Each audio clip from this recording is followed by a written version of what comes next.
Olá, nós estamos no estudo número 11, onde nós vamos tratar sobre os limpos de coração. Nós já vimos as 5 primeiras beatitudes, ou que são abençoados ou bem-aventurados. Primeiro, os pobres de espírito, que mostra a nossa debilidade das outras pessoas. Segundo, os que choram, a nossa condição de chorar pelos nossos pecados e pelos pecados das outras pessoas também. Em terceiro lugar, nós vimos os mansos, abençoados os mansos, a nossa vivência com autocontrole, com paciência e também com humildade.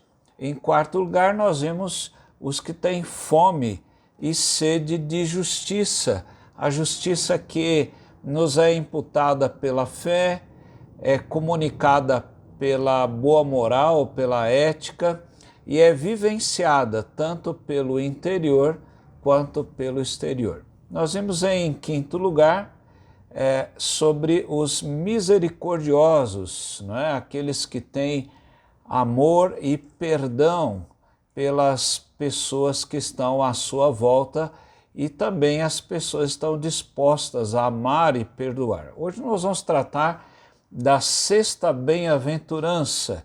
Está em Mateus 5, no verso 8, onde Jesus diz: bem-aventurados ou abençoados os limpos de coração, porque verão a Deus.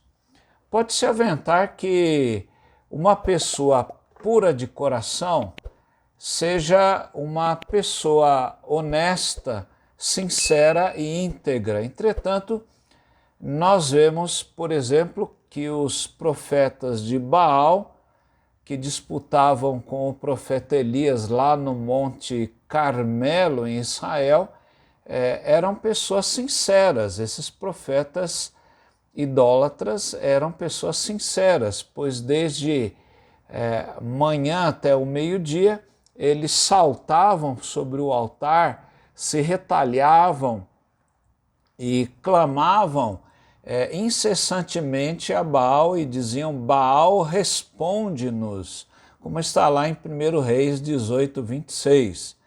Também Paulo era uma pessoa sincera, mas a sua busca de Deus e o seu zelo eram errados. Lá em Gálatas 1,13, o apóstolo Paulo diz: porque vocês ouviram qual foi no passado o meu modo de agir no judaísmo, como de forma violenta eu perseguia a igreja de Deus e procurava destruí-la.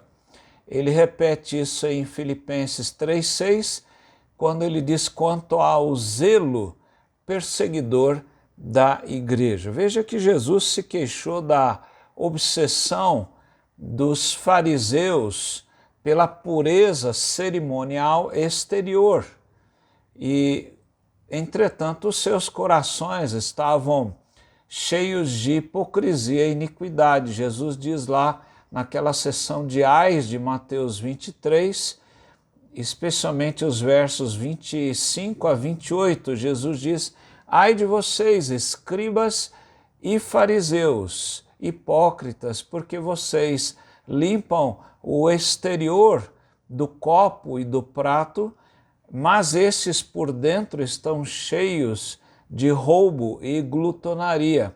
Fariseu cego, limpe primeiro o interior do copo, para que também o exterior fique limpo. Ai de vocês, escribas e fariseus hipócritas, porque vocês são semelhantes aos sepulcros pintados de branco, ou sepulcros caiados, que por fora se mostram belos, mas interiormente estão cheios de ossos mortos e de toda a podridão. Assim também vocês por fora parecem justos aos olhos dos outros, mas por dentro estão cheios de hipocrisia e de maldade. Em conclusão, a gente pode dizer que quem vive no pecado não pode ver a Deus. Então os fariseus por mais que tentavam mostrar uma limpeza exterior, na verdade o seu coração estava cheio de hipocrisia e iniquidade, como Jesus disse. Define bem Sátilas do Amaral Camargo o que é pureza de coração. Ele diz que o coração puro é um coração íntegro e não dividido, bem equilibrado, bem orientado nas suas relações com o próximo e nos seus sentimentos para com Deus. É como Davi expressa muito bem ali no Salmo 24, versos 3 e 4. E Davi diz: quem subirá ao monte do Senhor? Quem há de comparecer no seu santo lugar? Aí olha o que ele diz: o que é limpo de mãos e puro de coração, que não se entrega a sua alma à falsidade, nem faz juramentos com a intenção de enganar. Veja que a sinceridade, a pureza exterior e as boas atitudes, embora sejam pontos importantes, não são balizas para sermos aceitos diante de Deus. O que é ser puro de coração, na verdade, e quem, na verdade, verá a Deus? O que nos faz sermos aceitos por Deus? Há 3 pontos importantes aqui. Primeiro, a obra de Cristo em favor dos pecadores. A palavra de Deus afirma que todos nascem pecadores e todos necessitam de um Redentor para as suas almas. Em Colossenses 2, 13 a 15, Paulo diz: e quando vocês estavam mortos nos seus pecados e na incircuncisão da carne, ele, Jesus, lhes deu vida juntamente com Cristo, perdoando todos os nossos pecados, cancelando o escrito de dívida que era contra nós e que constava de ordenanças, o qual nos era prejudicial, removeu inteiramente, cravando na cruz e despojando os principados e as potestades, publicamente os expôs ao desprezo, triunfando sobre eles na cruz. Então, a obra de Cristo pelos pecadores é o ponto central para que nós sejamos limpos de coração. Mas como é que isso se processa, não é? Como é que essa obra chega até nós? Em segundo lugar, aceitando essa obra de Cristo pela fé. Deus nos salva em Cristo pela fé e para as boas obras. Veja como Efésios 2, 8 e 9, Paulo diz: porque pela graça vocês são salvos mediante a fé, e isso não vem de vocês, é dom de Deus, é graça de Deus, não de obras para que ninguém se glorie, pois somos feituras dele, criados em Cristo Jesus para boas obras, os quais Deus de antemão preparou para que andássemos nelas. Então, nós não somos salvos por obras, mas somos salvos pela fé, que é um dom, é uma graça de Deus que o Espírito Santo dá àqueles que creem em Cristo, creem nessa obra de Cristo. Em terceiro lugar, nós diríamos que os limpos de coração, aqueles que verão a Deus, são pessoas que veem a obra de Cristo, aceitam essa obra pela fé e por graça, mas agora, depois de convertidos, depois de transformados por Deus, tem agora uma vida de santidade.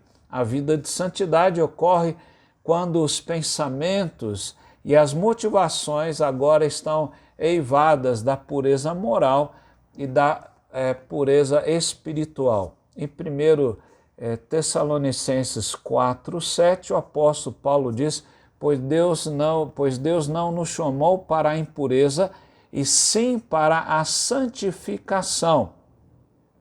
Então nós somos limpos de coração, ou levados a ser limpos de coração, porque Deus nos chamou para a santificação. Assim como Pedro diz que Deus é santo e ele deseja que os seus filhos sejam santos também, sede santos porque eu sou santo, diz o Senhor, como está lá em Levítico.